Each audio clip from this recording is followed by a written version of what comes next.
Before we get into all that, though, we got to talk about the University of Texas at Austin, because they just absolutely took an Oklahoma team to the woodshed. They're down bad. I understand that. They're not an Oklahoma that we're used to seeing, but won the Red River rivalry 49-0. And so the good people in Austin are starting to get a little bit fidgety, starting to get a little bit excited and say, hey, you saw Quinn Ewers out there absolutely dealing, saw him parking wherever he wants now on the 40 acres. What happens if we win out? Nay, let's back up a little bit.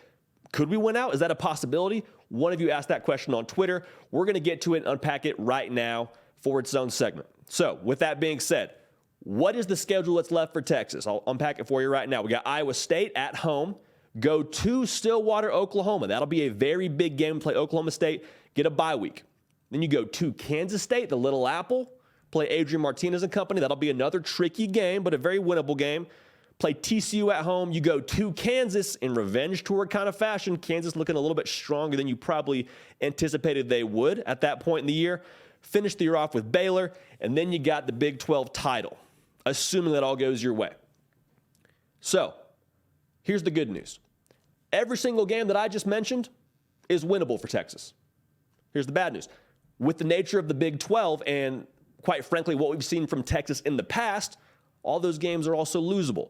So what are the ingredients we need to see from this program to be able to get that done? We talked about it a little bit at the end of our last live show, but let's just look at what has to happen. I think, first of all, health is wealth, right? Like, that's not a novel concept. Being healthy is crucial to success regardless of your program. I think we'll take that a step further. Health at key positions is, it can't be overstated for this Longhorn program.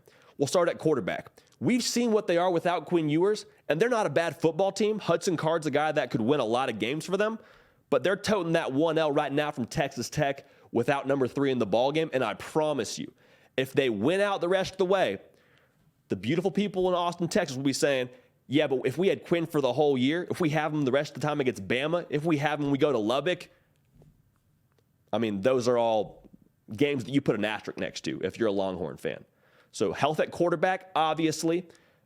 On top of that, health in the running back room. Roschon Johnson is a very crucial supporting player in this entire operation. Bijan Robinson. With the way that Steve Sarkisian operates his offense, it's RPO. To put it simply, you're running to set up the pass. And if you're not able to run the football, if you don't have either of those guys at full strength, you start to gamble a little bit more with how that equation could work out. Your formula becomes a little bit more tweaked. Now, could you still win without them? Absolutely. Do you want to test that theory? Not at all. Finally, the offensive line. They're young to begin with. You got true freshmen playing on the offensive line, more than one. Have also some sophomores playing on the offensive line. I will just say this, not to knock the depth of that offensive line, those underclassmen are playing right now at Texas for a reason. Guys that have very limited experience, if any, at the college level, and they're the best option for you right now in Austin. If you have to go to whoever's behind them, you start to feel a little bit more hesitant about the rest of your season. So can you stay healthy at those 3 key units? If you can, it's a very big deal, and you feel a lot better about winning out than you did previously.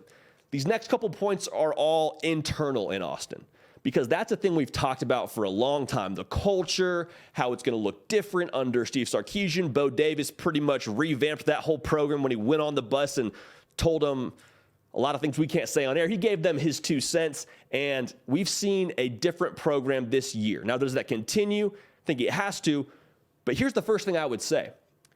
If you're a Texas Longhorn player, if you're on that staff, if you're in that building, don't drink your own Kool-Aid.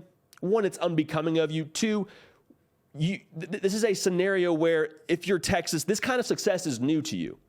And quite frankly, you can't be caught lacking. You can't afford to start feeling your own success at this point, because you've done a lot of good things, right? Like played Bama really close. If you're into moral victory, that is one. Blew the doors off Oklahoma. That's a great win. But you have such an opportunity right now to run the table and to play for a Big 12 title. You control your own destiny. If you want to celebrate right now, that shows a lack of maturity. That shows a lack of culture. Now, I have some faith that this is kind of a new leap at Texas, and I think some of the Oklahoma game gives us some encouragement. But right now, you're not going to play a bunch of more big brands. Like, that's kind of the thing I also want to talk about. The big brands are all behind you. Oklahoma's behind you. Alabama's behind you. And you have everybody in Austin telling you how great you are. Everybody in Austin telling you how, hey, next year we're going to run it back, win a national title. Even this year you're saying, hey, maybe we sneak into the college football playoff. Hate to be the bearer of bad news. 2 losses, probably not going to be the case if history is our teacher. Don't drink your own Kool-Aid. Champions don't do it. Wait till the end of the year, drink some champagne if you're of age. Otherwise, celebrate with Martinelli's. Final thing, we talked about it a little bit already in this segment. Don't play the logo, because the shiny logos, those big brands, the ones that get you excited to play on Saturday morning, if you're playing on Saturday against one of those teams, I mean, Alabama behind you, Oklahoma behind you, you got to be fired up to play Iowa State at home. You got to be fired up to play a TCU team at home. Got to be fired up to go play Kansas. Like, you see what I'm saying here? If you want to have the external dictate how you play, you're not going to finish the season undefeated the rest of this way. You're just not. I mean, the Big 12 is too dynamic. There's too much parity. Quite frankly, the Big 12 as a conference is too good right now for you to bring anything less than your A- game and walk out of there with a dub. Now, for Texas, you may be the most talented team in all of these games. But if you play down to the logo, you're going to get caught lacking. Now, can they do it? Absolutely. Will they do it? A lot of it depends on that hinge point for me, quite frankly. I'll put it this way. Whenever you were in school, maybe you're still in school, you map out your entire final test grades, right? Like, hey, what do I have to get to keep my grade on this test? And quite frankly, there's some of those that are just gimme tests. There's some of those where you say, I can show up 10 minutes before, bring a pencil, I'm good to go. There's others where we got to bring our A game. Texas has no more gimmies on the schedule. None. That's done with. Got to bring their A game every single week. So like we said, is it possible? Absolutely. Will it happen? It all depends on Texas. Hey y'all, thanks so much for watching. Subscribe to the channel here to make sure you don't miss an episode of The Hard Count. Also be sure to check out other videos on the On3 YouTube channel.